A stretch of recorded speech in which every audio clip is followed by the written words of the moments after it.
bring in CTV News political commentator Tom Mulcair, former leader of the NDP, who's joining us now. Good to see you, Tom. I'm just going over the number of ridings, 348, looking at some of the polling numbers as well. You and I have talked extensively over the last 37 days. What do you think? All comes down to this, doesn't it? I think that the very heavy turnout during the advanced polls is one of the factors that will determine tonight's result, and it shows a lot of engagement on the part of Canadians. What we said at the beginning of the campaign when we talked about this the first time, Todd, is that, it's a two-way race. Well, that's been reinforced. You can sense that the Bloc, the NDP, the Greens really being pushed aside now.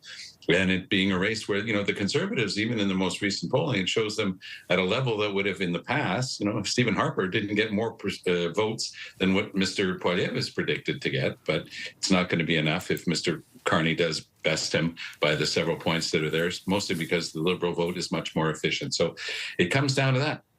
A lot of engagement on the Canadian public. I think we might have a record turnout today, and it's good for our democracy. And it's an issue, of course, that has defined this election, the threats from the U.S. president to make us the 51st state. I mean, even saying it sounds absurd, but that's what we're going through. And the tariffs and what that could represent to our economy. And people have been looking at both major candidates and, many finding in both of them the characteristics they need. But I think that what's worked out the best for Mr. Carney is his deep experience and expertise in handling a crisis. And that's where we are.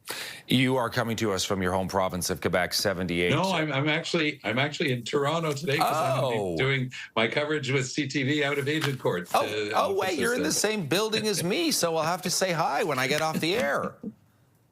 Yeah, it's Toronto, by the way. I mean, it's not only because of the great coverage that CTV is going to be putting on tonight, but it's the greater Toronto area, to put it simply and plainly, has as many seats as Alberta and Saskatchewan combined. And so those two provinces are expected to be dominated by the Conservatives, and I think that that's an easy prediction to reaffirm. But at the same time, their vote there is not nearly as efficient as the vote of the Liberals in the GTA, because they'll win pretty well all the ridings in the GTA, but they'll win them by a few thousand votes. Whereas, if you win a seat by 25,000 votes in Saskatchewan, it's just one seat. And so the Liberals, even though they're only a few points ahead, the efficiency of their vote in winning seats and the fact that a lot of people are moving over to them from the other parties because they are ideologically closer, I think that those are two factors that will help them. The fact also is that a lot of younger voters have been won over by Mr. Poilievre's arguments about intergenerational fairness to them. But a lot of young people don't vote. So the older votes now seem to be with the Liberals. And I think that it's worth mentioning that the Conservatives have been putting up ads that show older voters saying that they're going to vote Conservative. And I think that that was a way to try to get them back. But it's also an indicator that from their point of view, they've lost a lot of them towards the Liberals of Mark Carney. Hey, what about the Bloc in Quebec and the Liberals and the NDP and the Conservatives and how that all plays out? Going to be some interesting three and indeed four-way races. I think that the Bloc has managed to get back some of the vote that it lost very early and very quickly in the campaign. They had 33 seats at dissolution. Mr. Blanchet very bravely and boldly predicting he would keep 29 of those 33, which is an admission that he's expecting to lose 4. But he's going to lose a lot more than 4. The Liberals are very strong. Montreal is the center of gravity. The first concentric ring out of ridings outside of Montreal includes Mr. Blanchet's own riding on the South Shore.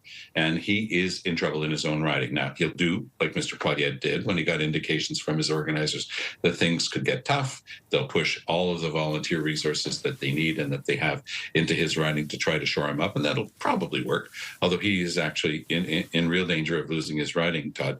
So if he loses his riding and the second concentric circle also includes a lot of Liberals, then it could be a very bad night for the Bloc Québécois. And just quickly, you mentioned Donald Trump injecting himself into this race once again today with a lengthy message. How does that land with voters? Are people paying attention anymore or not? How does that factor in to the results, if at all? I don't have any science on this, but I'll just go with my gut, and I'll say that it's already been baked in. So the people for whom that is the ballot question will be reassured that their intuition was right, that Trump was serious about this stuff.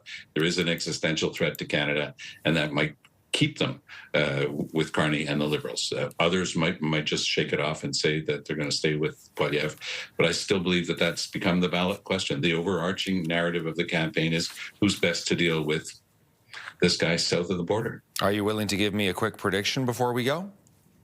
I'm quite certain, based on everything that I've been hearing, that the Liberals have got this, and I think that they're probably in majority territory. CTV News political commentator Tom Mulcair, former leader of the NDP, joining us from CTV Studios building in Toronto. It's good to see you, Tom. We'll catch up in about half an hour. Take good care, Tom.